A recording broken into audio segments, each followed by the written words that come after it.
Hello guys, once again welcome to our channel movie love. ఈ వీడియోకి అయితే just 200 likes అయితే టార్గెట్ ఇస్తున్నా. సో ప్లీజ్ సపోర్ట్ చేసి లైక్ చేయండి. జస్ట్ ఇప్పుడే కోర్టు ప్రీమియర్ షో చూసి అయితే వచ్చాను. ఎందుకు చూసానా ప్రీమియర్ షో అంటే, నాని అన్న రీసెంట్గా ఒక ఈవెంట్లో ఒక డైలాగ్ అయితే వేశారు. ఒకవేళ 14వ తారీఖు కోర్టుకెళ్ళి నేను చెప్పిన దానికి మీకు ఎక్స్పెక్టేషన్ మ్యాచ్ అవ్వలేదు అనిపిస్తే ఇంకొక 2 నెలల్లో రిలీజ్ అవుతున్న నా హిట్ 3 ఎవరు చూడొద్దు, ఓకేనా? ఇంతకంటే బలంగా నేను చెప్పలేను. ఇంకా నాని అన్న కాన్ఫిడెన్స్ చూసి ఎక్కడ ఆలోచించకుండా కోర్టు ప్రీమియర్ షోకి అయితే వెళ్ళాం. ఇంకా చూశాక నాకైతే నచ్చింది గైస్ మూవీ. చాలా రోజుల తర్వాత ఒక మంచి కోర్టు డ్రామా చూసానన్న ఫీల్ అయితే వచ్చింది మన తెలుగు ఫిల్మ్ ఇండస్ట్రీ నుంచి. మూవీ అయిపోయిన తర్వాత ఎవరైనా దేనికోసం మాట్లాడుకుంటారు?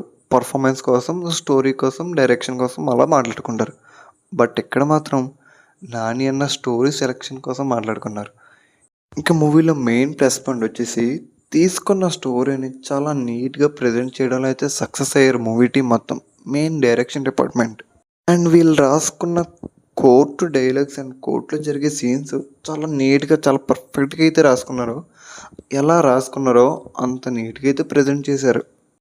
Music by Vijay Baligineni. ప్రేమలో సాంగ్ ఎంత ఫేమస్ అయిందో అందరికీ తెలుసు. జస్ట్ ఆ ఒక్క సాంగ్తో కోర్ట్ అనే మూవీ ఉందని అందరికీ తెలిసేలా చేసింది. అంత నీట్గా అయితే కంపోజ్ చేశాడు మ్యూజిక్ డైరెక్టర్ విజయ్ బలిగినేని. అండ్ మూవీలో బీజిఎం కూడా చాలా నీట్గా, ఏ సీన్ దగ్గర ఏ బీజిఎం కరెక్ట్గా ఉంటుందో చాలా నీట్గా కంపోజ్ చేశారు. ఇంకా క్లైమాక్స్లో బీజిఎం కూడా ఓకే, చాలా డీసెంట్ ఉంది. పర్ఫార్మెన్స్ విషయానికి వస్తే ప్రియదర్శి అన్న కొట్టేశాడు.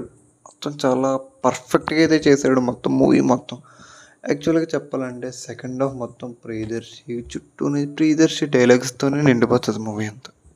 స్క్రీన్ మీద కనిపించిన మరో lead pairs Roshan and Sridevi చాలా పర్ఫెక్ట్గా, చాలా నీట్గా అయితే చేశారు మూవీ మొత్తం.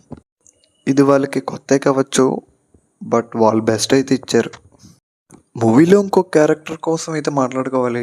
అదే శివాజీ అన్న చేసిన క్యారెక్టర్ అద్దరు కొట్టేశాడు నిజంగా చెప్పాలంటే. మూవీ మొత్తం ఆ క్యారెక్టర్లో ఇన్వాల్వ్ అయిపోయాడు.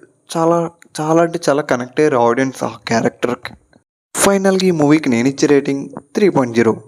మీరు కానీ ఈ మూవీ ప్రీమియర్ షో చూసున్నా, లేకపోతే శుక్రవారం రిలీజ్ అవుతుంది కదా, సో ఈరోజు మీరు చూసినా సరే మీకు ఎలా అనిపించిందో కింద కామెంట్ సెక్షన్లో కామెంట్ చేయండి.